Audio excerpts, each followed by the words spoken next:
से होता है, शुरुआत होता है प्रोस्टेटिक सिंड्रोम, जो सबसे नीचे है। प्रोस्टेटिक सिंड्रोम यानी प्रोस्टेट के लक्षण की शुरुआत कहां से होती है? हेलो, प्रोस्टेटिक सिंड्रोम, प्रोस्टेट के लक्षण की शुरुआत कहां से होती है? इसकी शुरुआत होती है पुरुषों के अंदर हार्मोन इम्बैलेंसिंग से। किससे? इम्बैलेंस पुरुषों के अंदर भी होता है। उससे पहले डाटा सुनिए, किसी मेल का उम्र अगर 50 साल तक है, 50 साल से कम है, तो डाटा ये कहता है लगभग 20% मेल को प्रोस्टेट प्रॉब्लम हो जाती है 50 से पहले ही। कितने परसेंट को? 20% को। अगर उम्र है 50 से लेके 65 साल, तो लगभग 40% मेल को प्रोस्टेट प्रॉब्लम हो जाती है। और अगर उम्र है 65 से ज्यादा, तो 50% मेल को प्रोस्टेट प्रॉब्लम हो जाती है। ये डाटा है, यानी एज बढ़ेगी तो ये प्रॉब्लम भी बढ़ सकती है। क्यों बढ़ती है? प्रोस्टेटिक सिंड्रोम यानी हार्मोन इम्बैलेंसिंग की वजह से। तो पुरुषों में एक हार्मोन है जिसका नाम होता है एंड्रोजन। क्या नाम है? हेलो, क्या नाम है? एंड्रोजन। एंड्रोजन हार्मोन जब कम बनेगा, उससे शुरुआत होती प्रोस्टेट प्रॉब्लम के होने की। तो सवाल ये है, एंड्रोजन हार्मोन बनता कम कब है? इसका बनना कम कब होता है? पता है किसी को? जानना चाहते हैं? तो एक मेल जो रेगुलर सेक्स नहीं करता, उसको ये हार्मोन कम बनना स्टार्ट हो जाता है। तो समाधान भी यही छुपा हुआ है। अगर प्रोस्टेट प्रॉब्लम से बचना है तो समाधान क्या है? नॉर्मल सेक्स करना चाहिए, रेगुलर सेक्स करना चाहिए। नहीं करेंगे तो प्रॉब्लम बढ़ती जाएगी। और भारत में ऐसा कल्चर है, उम्र बढ़ती है तो उसको इग्नोर करते हैं तो हार्मोन इंबैलेंस हो जाता है और उससे होती है प्रोस्टेट की प्रॉब्लम। क्लियर? यस। उनके बात करेंगे तो ऐसी बात करेंगे, कैसे बात करेंगे? क्या हार्मोन इंबैलेंसिंग हो जाती है। रेगुलर सेक्स करने से ये हार्मोन बैलेंस रहता है और प्रोस्टेट प्रॉब्लम से आप बचाव कर सकते हैं। इसलिए प्रोस्टेट कॉमन है इंडिया में, विदेश में नहीं होता किसी को। वो लगे रहते हैं 70 के बाद 80 के बाद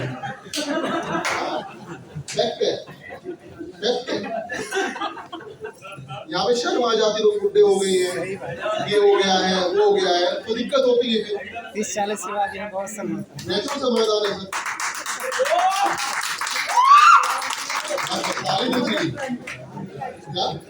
क्या बोल रहे सर? प्रॉब्लम से बचा समाधान बता दिया ना, इसलिए ताली बजा रहे हैं।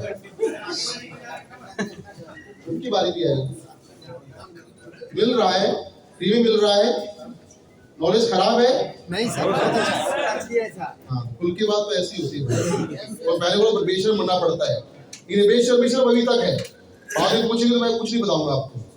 तो अभी जो पूछा भी पूछ लीजिए। उसके बाद तो बहुत शर्मीले इंसान है, सर से पूछे बात करते नहीं किसी से। बट यहाँ पे बहुत पेशर है, क्योंकि हमारा काम है, हमारा प्रोफेशन है। इसलिए कहते हैं डॉक्टर से और वकील से कुछ छुपाना नहीं चाहिए, छुपाएंगे तो बहुत दिक्कत हो सकती है। ठीक है? सो ये कम है तो अच्छी बात है, लेकिन ज्यादा है तो प्रॉब्लम हो सकती है। तो सवाल ये है, प्रॉब्लम क्या होती है? अगर ये ज्यादा है तो प्रॉब्लम होता है प्रोस्टेटिक हाइपरप्लेशिया। ये प्रॉब्लम है प्रोस्टेटिक हाइपरप्लेशिया, यानी प्रोस्टेट का हाइपरप्लेशिया। हाइपर मतलब ज्यादा, प्लेशिया मतलब ग्रोथ। जब भी प्रोस्टेट ग्लैंड का जो आकार है वो बढ़ता है तो उसको बोलेंगे प्रोस्टेटिक हाइपरप्लेशिया। तो जब इसका आकार बढ़ेगा तो क्या होगा? पेशाब का फ्लो रुक जाएगा, जो स्पर्म बनते हैं उनको पोषण नहीं मिलेगा और होंगी बहुत सारी समस्याएं। पेशाब बार बार आएगा, फिर भी खुल के पेशाब नहीं आएगा, बूंद बूंद करके गिरता रहेगा, पेट में दर्द होगा, कमर में दर्द होगा और होंगी बहुत सारी तकलीफें। और मेडिकल साइंस में इसको जो टर्म दिया गया है उसका नाम है BPH। क्या बोलते हैं इसको मेडिकल साइंस में? BPH, benign prostate hyperplasia. Benign prostate hyperplasia, common name इसका होता है प्रोस्टेट कैंसर।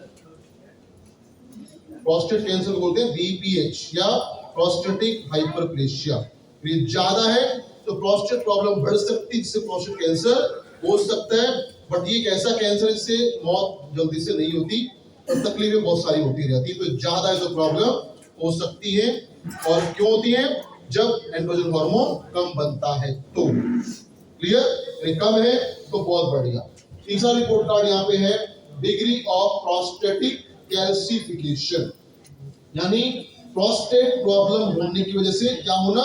कैल्सिफिकेशन, मिनरल का जम जाना। क्यों?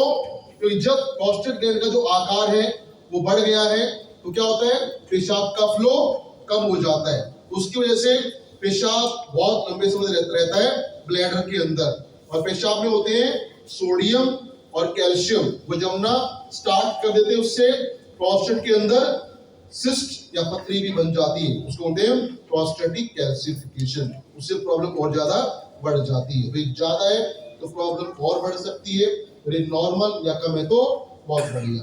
तो ये है all about prostate analysis report card. इसको अगर मैनेज करना है, कंट्रोल करना है, तो पहला काम क्या है?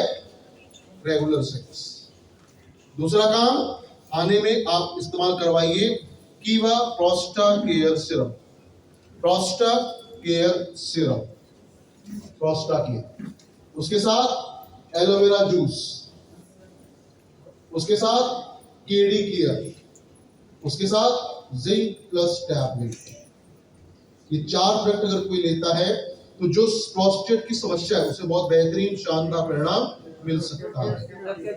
Prosta care syrup, aloe vera juice, KD care और जिंक प्लस टैबलेट। तो ये हो गया प्रोस्टेट फंक्शन रिपोर्ट कार्ड। अगर कोई सवाल है तो आप सवाल पूछ सकते हैं।